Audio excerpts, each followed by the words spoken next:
Lauturo Martinez has been heavily linked to a move to Barcelona over recent weeks. Suggestions, though, that Inter have had enough. Manchester United and Real Madrid now in the running.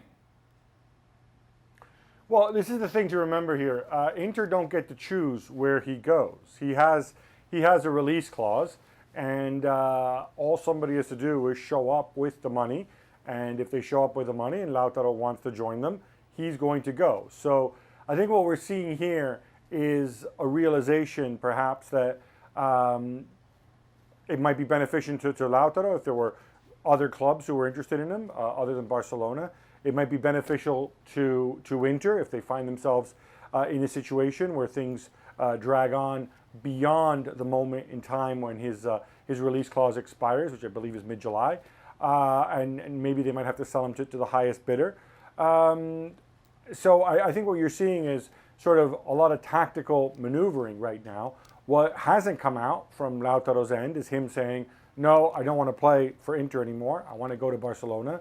But what we have seen, he certainly hasn't done it very publicly, but what we have seen from Inter's perspective is a realization that if he wants to leave, they can't stop him.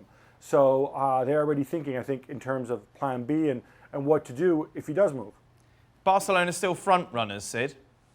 Well, I mean, Gab's just hit the nail on the head there. He said that all that has to happen is a club has to turn up with the money to pay his buyout clause. The problem, of course, is precisely that. It's Barcelona turning up with the money to pay his buyout clause. And we've seen endless talk of various different formulas to try and meet that valuation of 110 million euros, which, of course, as Gab says, if you turn up with 110 million euros in cash, you get him.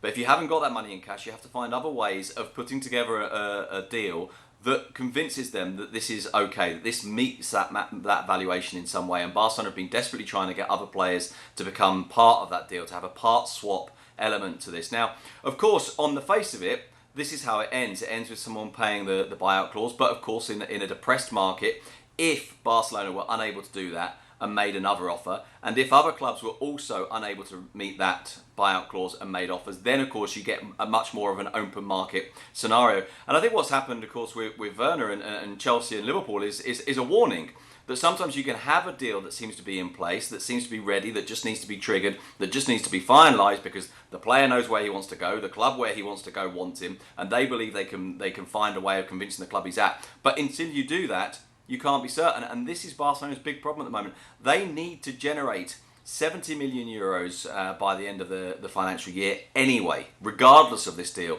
And so it's very, very difficult for them to do this. Now, they think it's on track. They know, or they say that they know that he wants to go to them. They think they can find a way of convincing Inter, but they've got to find that way. And until they do, this cannot be closed off. And as Gab rightly says, in a scenario like that, what happens? Well, what always happens? Whether it's true or not, you get news coming out about other clubs being interested. Why? Because what it does is it prevents Barcelona from making the assumption or believing that they're in a safe place even if they don't meet that valuation. So you get this kind of very public playing out of positions and the use of interest from other clubs to try and drive prices up. In this case, drive it right up to that valuation of the buyout clause. But that's the difficulty Barcelona have. It's a very easy deal to do if you've got the money, but at the moment the truth is they haven't. Frank, how highly do you rate him?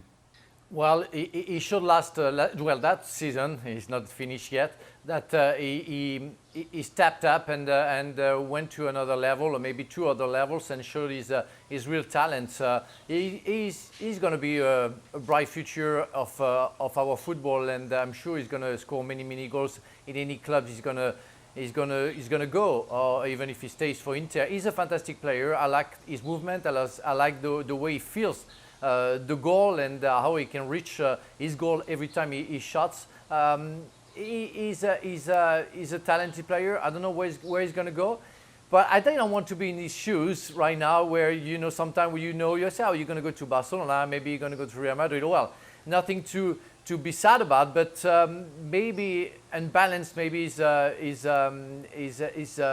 brain sometimes, because you don't know where you're going to be and where you're going to go, and for the family, it's not very good as well. But football-wise, I have no doubt that he's going to do the job.